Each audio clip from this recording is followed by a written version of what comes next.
존경하는 92만 성남 시민 여러분, 이덕수 의장님을 비롯한 선배 동료 의원 여러분, 정론지필 언론인 여러분, 반갑습니다. 정자동, 금곡동, 구밀동 정용환 의원입니다. 먼저 시민 여러분들께 안녕하십니까라는 인사말을 건넬 수는 없어 송구합니다. 그저 탈 없이 편안하면 안녕할 텐데 그나마 쉽게 일상으로 돌려드리지 못해 정치인이자 선출직 시의원의 한 사람으로서 막중한 책임과 송구함을 느낍니다. 이 자리에 서 있는 우리 모두 지방의회 의원입니다. 저는 오늘 대한민국의 지방의회 의원으로서 안녕하지 못한 시민의 정치적 고단함을 뼛속 깊이 느끼며 여의도 문법이 아닌 성남시의회의 문법으로 말씀드리고자 합니다. 지방자치 30년이라는 말을 자주 씁니다.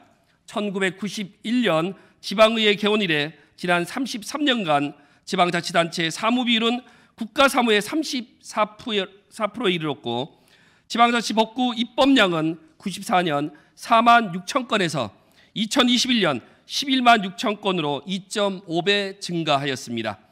국고보조금 등 의존 재원은 11배나 증가하였으며 자주 재원은 4배 증가, 자치단체 예산과 행정량의 증가만큼 지방의회의 권한과 책임 역시 비약적으로 증가했습니다. 성남시의 34명의 의원님들, 제9대 의정을 시작하며 오로지 주민의 권익 신장, 복리 증진, 성남 시민의 발전을 위한 성남시의원이 되겠다고 의원 선서를 했습니다. 그보다 우선되는 주민의 명령이 혹시 있겠습니까? 민선 8기 신상진 시장의 본회의 출석과 이석은 야당 의원님들의 SNS의 단골 소재입니다. 이런 시장을 본 적이 없다는 말씀도 종종 하십니다. 시장으로서 시의에 출석하여 경청하고 말하고 악수하는 것은 정무직 공무원의 기본이며 이에 대한 비판을 여당 의원이라고 해서 감쌀 의원은 없을 것입니다. 그런데 이런 시장님은 저는 본 적이 있습니다.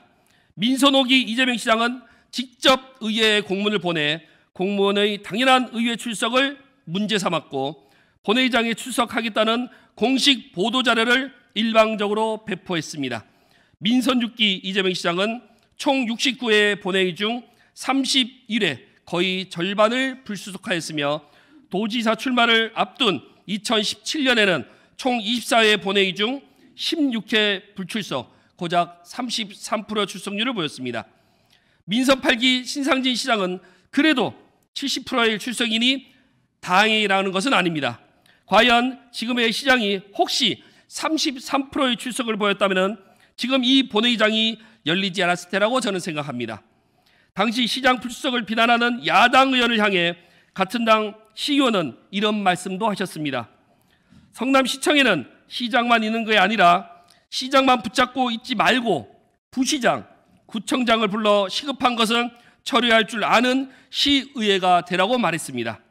정치인 이재명 시장이 경기도지사의 대선 후보로 거대 야당의 대표로 올라섰으니 성남시의 자랑이라는 현수막 걸 수도 있습니다. 그러나 이재명 시장 재임 8년, 그로부터 6년이 지난 지금까지도 성남시는 이재명 시장에 대한 청구서를 분할 납부할 수 있으며 그에 대한 가장 큰 채권자는 바로 시민이라고 생각합니다. 불행하지만 지금 대한민국 정치사는 유례없는 두 개의 시계가 돌고 있습니다. 하나는 탄핵의 시계이고 또 하나는 이재명 대표 사법 시계입니다. 8건의 사건, 12개의 혐의, 5건의 재판, 화면을 보이는 이재명 대표 사법 리스크, 거의 대부분 그 무대는 바로 이곳 성남시입니다. 한쪽은 탄핵의 현수막을 걸고 또 한쪽은 구속의 현수막을 걸면 모든 국민은 국회의 축소판 성남시를 지켜보며 정쟁과 반복의 도시 성남시를 떠올릴 것입니다. 성남시는 여의도가 아닙니다. 성남시의회는 국회도 아닙니다. 국민이 내어준 주권자의 시간 안에서 작동되는 탄핵과 구속의 시계 초심이 멈추기 전까지 성남 시민은 무한 반복의 대장동, 백현동을 만나고 양극단의 태극기와 촛불을 경험해야 합니다. 그래서 저는 대한민국 지방의회 본연의 역할을 위해 주민의 뜻을 따르는 심의 6조를 제안하고자 합니다. 왜냐하면 지금은 우리 성남시는 1기 신도시 재정비와 원도심 재개발, 4차 산업 특별도시와 경기도 과학고 유치 등 간절한 주민의 뜻을 성공시켜야 할 도약기에 있기 때문입니다. 첫째, 우리 이제 정치화해야 합니다. 모든 것을 법과 원칙으로 해결할 수 있다면 행정의 영역 위에 정치의 영역을 존재하지 않았을 것입니다. 서 있는 위치가 다르고 바라보는 방향이 반대일지라도 시민이 가리키는 방향을 함께 나가야 합니다. 둘째, 내치합시다. 성남시의 시의원으로서 주권자 주민의 뜻을 새겨 시정 밖이 아닌 시정 안에서 주민의 삶을 살핍시다. 셋째, 무엇보다 협치합시다.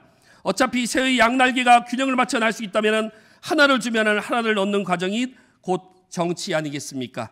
넷째, 우리 따뜻한 정치 좀 합시다. 협치가 된다면 칼날 위에 선 극단의 정치를 벗고 지금보다 따뜻한 온치를 꿈꿀 수 있습니다. 다섯 번째, 바로잡읍시다. 지난 시정의 가오, 현 시정의 패착이 있다면 깊게 숙이고 최선을 기울여 바로잡읍시다. 정치하자는 것이 아니라 성찰하자는 것입니다. 끝으로 우리 겸상합시다.